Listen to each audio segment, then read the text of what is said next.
Ouais, on a l'air d'être bon. Voilà. Bon bah alors, salut à tous. Petit message alors d'une personne. Là, on va parler un petit peu plus des effets secondaires du vaccin.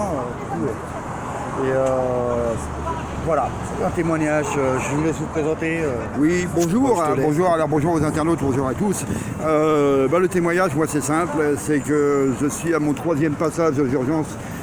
Non pas à cause du Covid ou à n'importe quelle autre maladie, mais tout simplement aux effets secondaires dus à la vaccination qui avait été obligatoire pour ne pas perdre mon travail.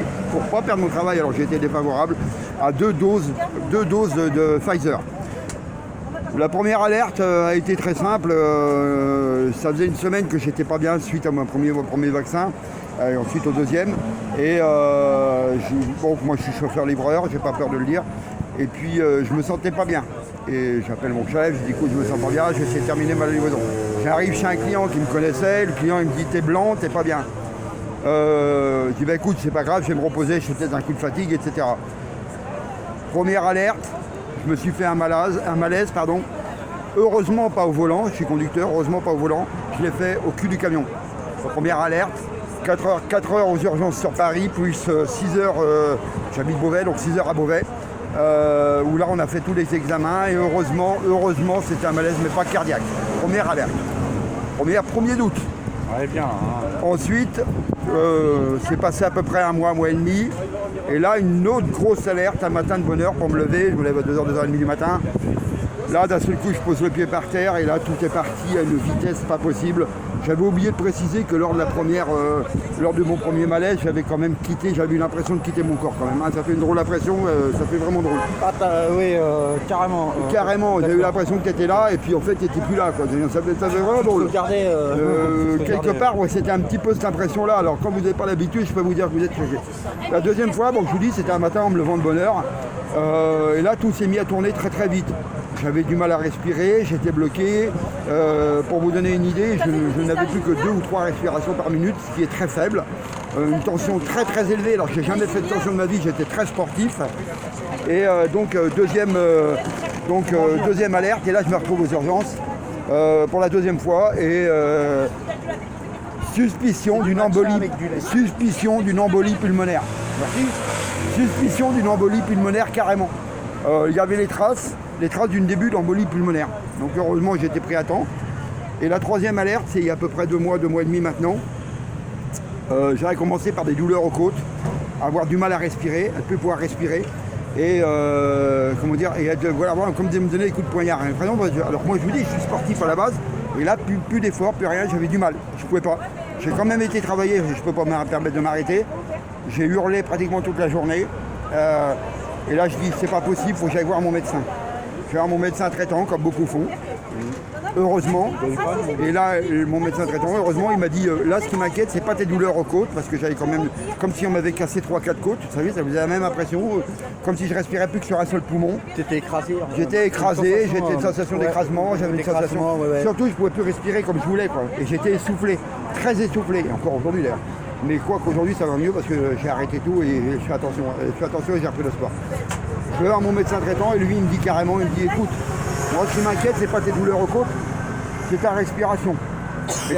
Mais heureusement je suis tombé sur un médecin généraliste très conscient, très consciencieux et qui m'a dit à ce moment-là va voir, je te fais une lettre, tu vas aux urgences. Je te fais une lettre, tu vas aux urgences. Et et à ce moment-là, aux urgences, elle m'a examiné et on a détecté un début d'inflammation de la plèvre. Heureusement, je l'ai pris à temps, que j'aurais attendu une journée ou deux de plus, peut-être que j'aurais été en assistance respiratoire à l'hôpital dans un état critique. Mais tout ça, ça a été déclaré, tu ne l'avais pas avant, ça s'est déclaré j'avais aucun souci de santé avant, je faisais du sport, je faisais de la compétition. Ouais, d'accord. Je veux dire, j'avais même retrouvé un très bon niveau sport. Hein, et du jour au lendemain, plus rien, plus de souffle, plus rien. Et voilà, c'est bizarre, mais suite au Pfizer. Ouais, donc j'ai normal, donc je pense... Combien de doses 2 doses, le 3e j'ai refusé. Okay. Donc vous comprenez qu'aujourd'hui, je puisse émettre de gros doutes Et je pense que je dois faire partie des pourcentages de ceux qui ont des effets secondaires. Beaucoup n'en ont pas eu, tant mieux pour eux. Mais moi, je pense que je fais partie de ceux qui ont eu des effets secondaires. Il y a toujours des effets secondaires. Voilà. Donc, je souhaite en tout cas bon courage, solidarité à tout le monde. Voilà, solidarité. Une personne sur 100 000. Voilà, et on continuera à dénoncer, voilà, pour moi, perso, on continuera à dénoncer.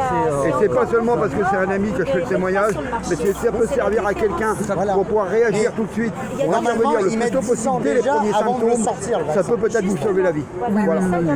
Dès qu'il y a quelque chose, en tout cas quelque chose d'inhabituel, juste après, soit une injection Mais de toute manière, on nous a pondu un truc, mais on il faut s'aperçoit se poser que la question tout de suite maintenant. il y a Vaut mieux aller consulter tout de suite votre médecin ou aller aux urgences si c'est vraiment trop important.